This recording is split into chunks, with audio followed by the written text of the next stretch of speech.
Hi, everyone. Today we are going to talk about the May 2025 Metro Atlanta Real Estate Report. We're going to talk about a neighborhood highlight called Bridal Field Manor by Toll Brothers. We're going to talk about some of our best favorite breakfast places. And then the design tip of the day is we're going to talk about 8 things designers say are a waste of money. So we're going to save you some money today. All right, Sue. Welcome, and let's dig into the May 2025 numbers, and we can then talk about some of our opinions and some of the facts. So let's go. Right. So we are going to be talking predominantly about detached homes today, just for the statistics we're giving you to not confuse everybody. These are all detached homes. Okay. So we are looking at May 2025, and we're going to start by comparing it to April 2025. Okay. So that's a month-over-month report. And we're talking about the 8-county metro area on the north, Atlanta and north, okay? So new listings during the month-over-month period of May 2025 were up 2.1%. Okay, it's spring. We expect listings to go up. Yes. But available inventory went up by 7.7%. So that means that maybe some of the houses aren't selling quite as fast. But the under contract and pending status only went up by 0.3%. Yep. So we currently, even though we're in the spring season, summer season yet, we are seeing some seasonal cooling off. We are. Right, because the pending ratio went down 1.5 points to 29.7% overall, and closed sales were up 4.2% from April to May. And combined with that higher inventory, months of supply went up 6.3% for a total of 3.4 months. So this means that we are still in a seller's market. Okay. Yeah. We sort, we're teetering. We're teetering. We are teetering. And what I will tell people too is you can have one neighborhood that is selling like hotcakes, and you can go next door to another neighborhood and it's sitting on the market for 6 months. So it's very interesting market, to say the least. It's really important to have a professional give you a professional evaluation. And remember, the market changes every week. So I think that you also have to have the mindset that we're going to be telling you what's going on in the market every week, and you might have to adjust the price because of what is going on in the market. So it definitely is a market that a lot of people haven't seen. We haven't seen in a long time. So I think educating and not going crazy over it. Things are not flying off the market. Some are in a day or two. Some are taking 6 months to sell. Some are taking 4 months to sell. Some are taking 1 month to sell, so expectations will be upfront on what is going on. Like I said, real estate changes daily on a daily basis. So and I've got a story for you about that just happened this past week. I've got a seller who is thinking about selling in the next 2 to 3 weeks, so relatively soon. And when we first started to talk the other week, I pulled the comps, of course, and I looked at everything. And the houses in her neighborhood were selling relatively quickly, 2 weeks or less for this particular subdivision. That's how we have such a microclimate here in North Metro Atlanta. So anyway, I looked at everything and I said, okay, your house would sell for X. Then last week, lo and behold, in like a 2-day period, 2 more houses that are very similar floor plans in the same subdivision came on the market. And guess what? They came on the market $25,000 less. Correct. So those are now new comps for us, even though they're active. They're not sold yet. They probably will be sold in the next 2 weeks. But that's how quickly, we went from price A down to price A minus, 25,000. And so, Yeah, that's why you it have to look at the changes all market. the time. Yep. Yeah. Okay. So Any other what stats are we going to talk about now? right. So we're going to talk about the year over year. So May Okay. 2025 versus May 2024. So Okay. this year, 2025, new listings were up 7.6%. Available inventory was up 40.9%. Now, let's think about that a minute. Yes, let's evaluate Last that year was like a just a little dry bit. year. We had no inventory here. Right. So 40.9% is a big number, but that's because we started out but the bar was pretty low. Yes.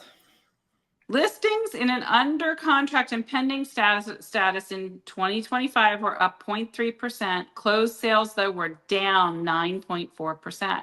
That's also contributing to our inventory growth. All of this combined meant that months of supply went up 54.5%, or 1.2 months more than they were a year ago.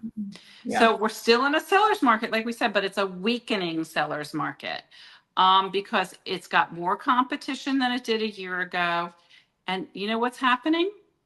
People are having to take price reductions of about 8.4% to sell their home. So in other words, 40.2% of all closed sales at this point have taken a price reduction to get their home sold.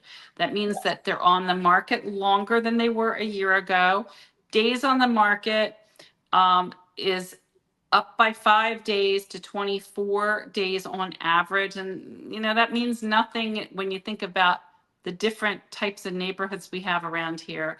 But sellers are continuing to receive less than the original asking price than they did a year ago. Yes. So that's a little bit of reality. I mean, and we don't make the market. The buyers are the ones that make the market, right? So we're just interpreting the data to you. Right. And I think it's so important that you listen to this and you watch, what is going on in the market. Right. And if you're, and there are some good points on this, because if you have to take a price reduction for your property, if you're purchasing another property, you're going to get a better deal than you did last year. So look at it as kind of a wash, right? Right. Because it really is. And I think what's important is your reasoning why you are moving, and there's the motivation of why you're moving. I mean, mostly when you're moving, it's a new chapter. Whether it's a new baby and you need bigger space, it's a relocation, it's a divorce, there's a death in the family or whatever. There's always something that is triggering this move. Right. And you're just not moving in the neighborhood from one house to the other because you just decided you liked another house, right? You can do that too as well. So I think that's what we have to interpret, that people have to look at the big why they are moving and their motivation at this point. Right. And I know those percentages sound scary, but overall, sales to original list price is still at 97.9%. That's amazing. Right. If you price the house correctly, though, that's the thing. Right. If you price it correctly, you're probably going to close 2.1% below what you originally asked for the house. It's what's going on in the market right now. So one aspect that we always look at when we look at the stats on the market and the state of the market, so to speak, is we look at failed listings. So failed listings actually were up 7.9% to 34.8% of all finalized listings when compared to last year. And the percentage of closed sales, which included seller paid concessions, and we can explain that in a minute, was up 8 points to 66.6% of the median dollar amount of the concession, higher by $1,500. So what's a seller paid concession, Mary Ellen? So closing costs, that's the big one, right? So closing costs, that what you're seeing as we're shifting from a seller's market to a buyer's market. There's not as many buyers out there. So sellers, I just did a video on this today. Another video is sellers are going to have to give some kind of concession or a lower price. So concession can be two different things. You're going to get a lower net price because of concessions you're giving. Some people are asking for closing cost, so, or some people are asking for a lower price because they're putting concessions in their head of what they have to do. So we're in a situation where almost 35% of listings are failing. And usually a listing fails because it's overpriced, reasons, but price is the number one reason. Sellers are pricing the home too high, and then it sits on the market too long, and it gets stale. Yeah. And people like, what's wrong with the house? What's wrong with this house? Because it's been on the market so long. And I love to hear that. And what I will tell people in the market, and I've been doing this for over 20 years, is that we are selling a house a couple times right now because people are so indecisive. And I know that everyone sees that in the world. So people are in Georgia, there's just so many easy ways to get out of a contract in the first week anyway. So what we're seeing is we're selling a house maybe 3 or 4 times instead of the one time we used to sell a house, and then bulletproofing that to get to the closing table, because during the due diligence period in Georgia, you can, the sky's blue, it's you just don't like what the wind blew in, and you can terminate a property, that's why we're always talking to our sellers and saying, all right, we're not, the next hurdle to get to the closing table. So, so I think that has a lot to do with it. And people that are inexperienced pricing properties and, or just not looking at the numbers or not getting an appraisal. I mean, if you don't know, I know Sue had a situation this weekend with, she's did the comps and she said to the agent, well, how did you come up with this number? And they just said, I don't know. I just came up with the number, or my seller, sometimes it's a seller. The seller came up with the number instead of us being professional, and saying, this is what it should be. And people are taking listings that are overpriced because they want a listing because the inventory is so low. And then they end up working 10 times harder on it because they don't have it priced right. So my favorite saying is price it right the first time. And even if you will know in the first couple days, first 2 weeks, whether it's priced right. And the pricing does change. So we could tell you one price and the next week we're telling you a different price, right? So, so you have to be open-minded in the situation. So I always, I have someone who wants to sell in the next 6 months, right? So I had a conversation with them. They're first-time sellers, right? So I'm having a conversation with them and I'm saying, okay, right now, if you put your house on the market, this is what you're going to get. But I would predict that to play safe, to run the numbers, go a little bit under that and run your numbers, because I don't know what the market's going to be in 6 months. Right now, this is what the market is. So, and if you're not happy with that number, then, we can't list it, right? You have to be happy with the number. So what's really interesting in the current market that we're in is people think that the houses are always going up in price. And generally in the North Atlanta area, we've seen that historically. Yes, historically. This year versus last year, the median sales price is the same as it was a year ago. No change over last year. The median sales price is still at $475 and holding steady. And that's all of Metro Atlanta area. So that's the 8-county area that we pull our stats which is a from. Huge, exactly. That's a huge amount of properties and a huge amount of stuff. So yes. And you can have one county doing better than another county. You can have one subdivision or one city doing better than another city. That's why you really have to get hyper local when it comes to the stats. So, So in summary, the seller competition continues to rise with strong pressure on the original list price and condition. The condition has to be in line with the market. On the flip side, savvy buyers are benefiting from more choices, Yes. longer market times, and more seller negotiations. Yep. So, I mean, like I said, if you're buying and selling, you're going to see both sides of this coin, right? So it really doesn't matter. So I think that people have to understand that they're like, well, I want this price. Well, the market's not getting you that price. But when you buy a property, you can get something a little less expensive because of the way the market is. So, yeah. Okay, great. So let us know if you have any questions about the market stats, if you need an evaluation, a comparable market analysis of your home. We'd love to provide that for you too as well.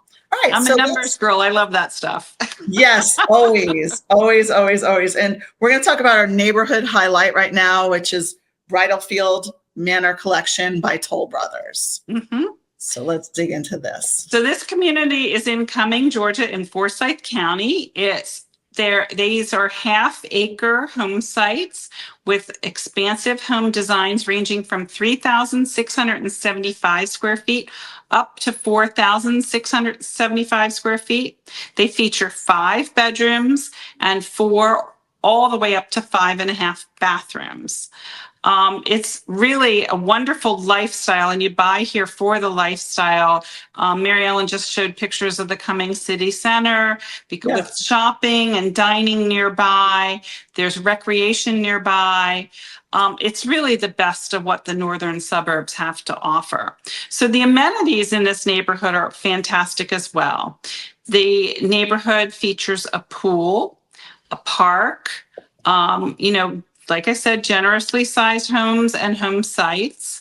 The Forsyth County schools here that are really sought after serve this neighborhood. They're Vickery Creek Elementary School, Vickery Creek Middle School, and West Forsyth High School.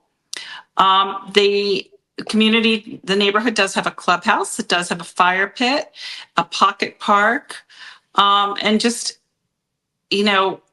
the beautiful floor plans and design options that Toll Brothers Design Studio has to offer you.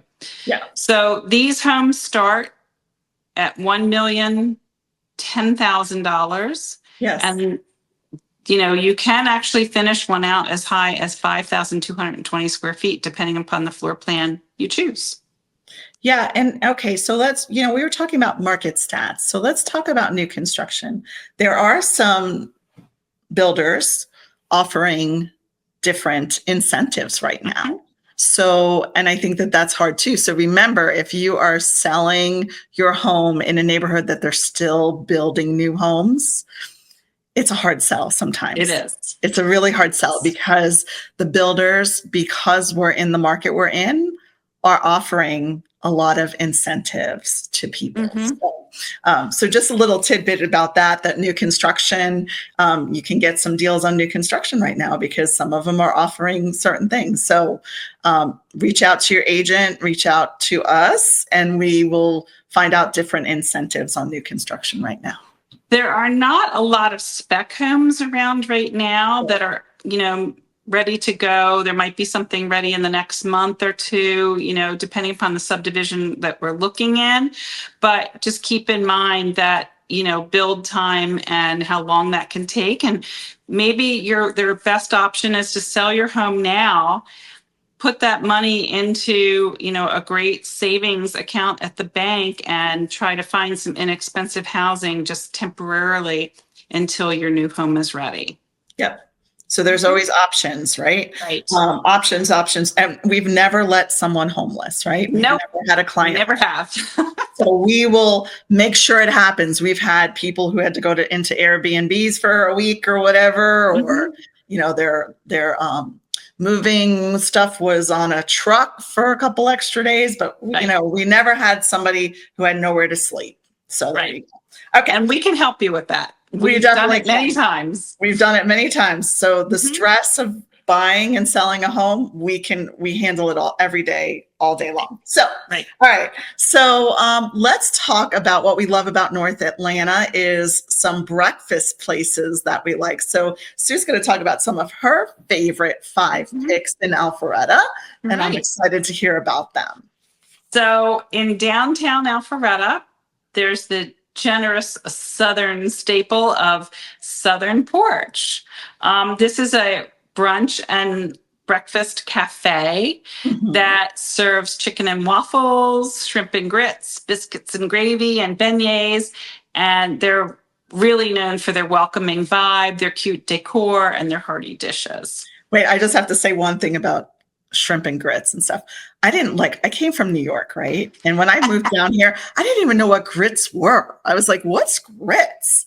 So anyway, I just had to say that, people might be listening to this in different parts of the country and going, I'm moving here. I've never heard grits, I'm a northern girl that actually loves shrimp and grits and have do. There's always a good, shrimp and grits are good. Yeah. Okay. Go ahead. Yeah. Number 2. My second one is Hen Mother Cookhouse. Hen Mother Cookhouse had only a Johns Creek location until recently. They opened in downtown Alpharetta. I recommend that you go early and often. Yes, it's very busy, It's very busy, but they have a no reservation policy.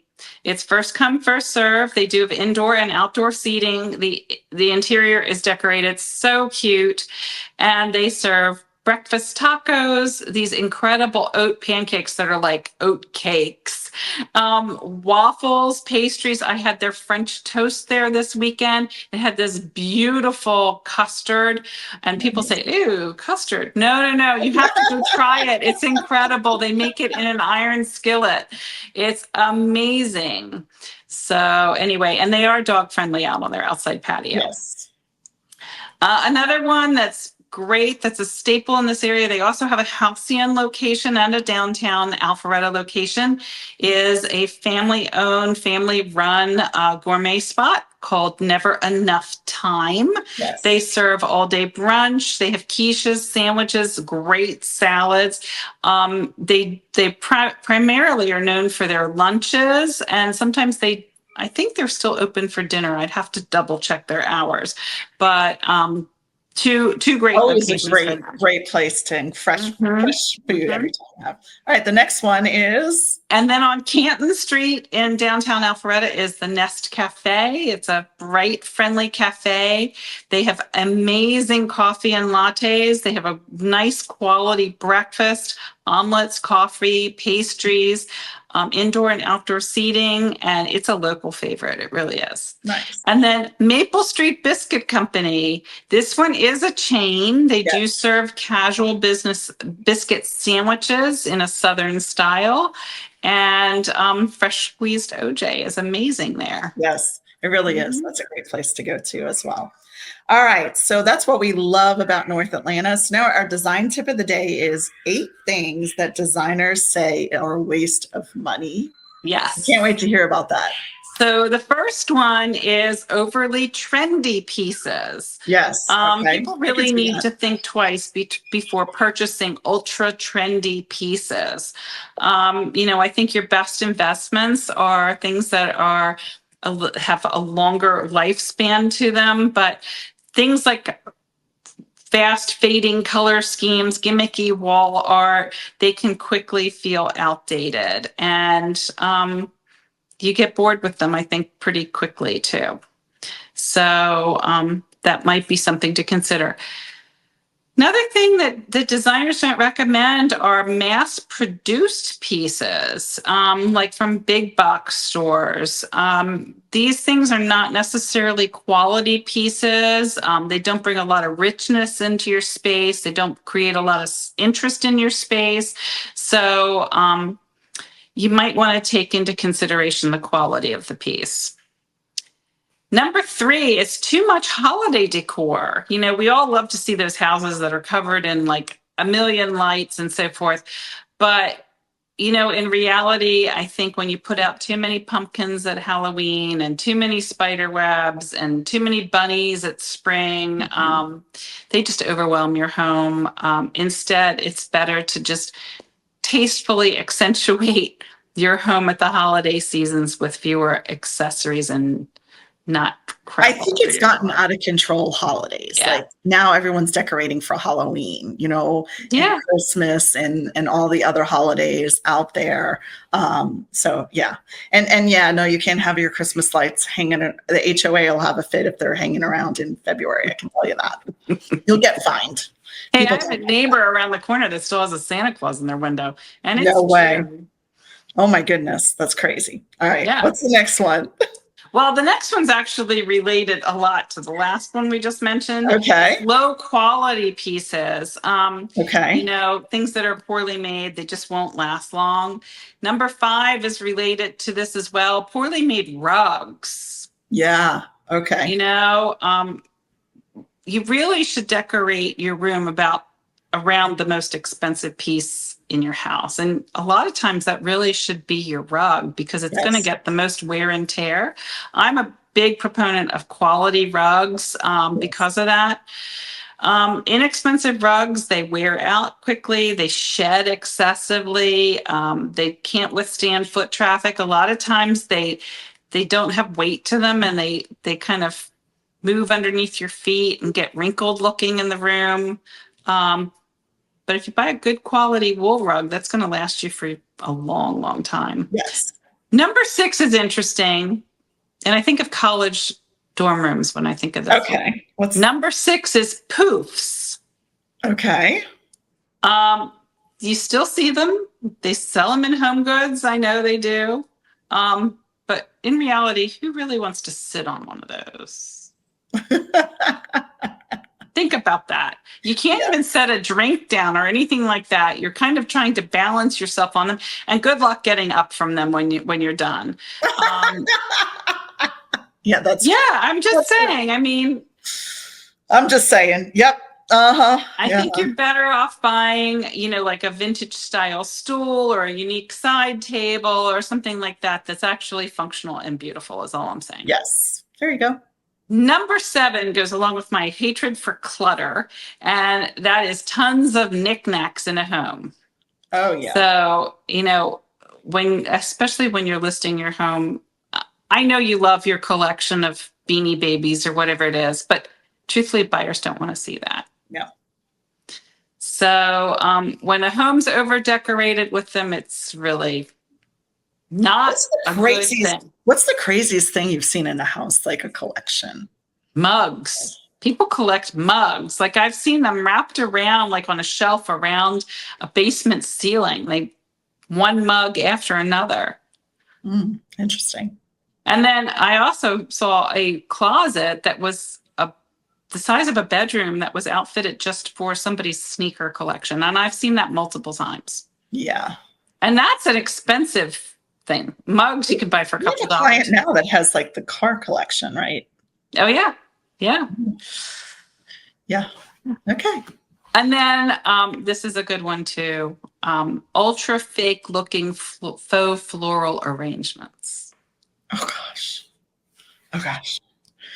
I like fresh flowers. I love fresh flowers. I love fresh flowers. I love fresh flowers, but I was in a multi-million-dollar home about a year ago, and there were so many faux flowers lining the hallways and everything else of this house. You felt like you were in a funeral home.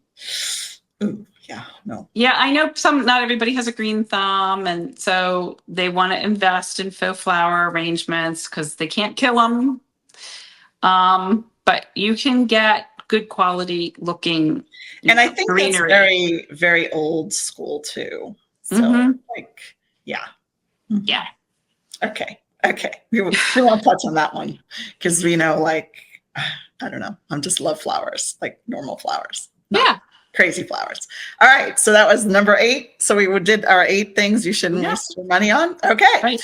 So today we talked about the markets, what's going on in the market in May 2025. We talked about what we love about North Atlanta, which is breakfast places. And then we talked about, 8 things that designer said you should not waste your money on. So hopefully you guys got some great tidbits out of this podcast, and we thank you for listening. Let us know, reach out to us on social media. Thanks, Sue, for all your great information on the stats. I know how you love those stats. So anything else to add before we leave today? No, I think we've covered everything. Thanks, Mary Ellen. All right. Well, everybody have a great day, and we'll talk to you soon. Take care. Bye. Bye.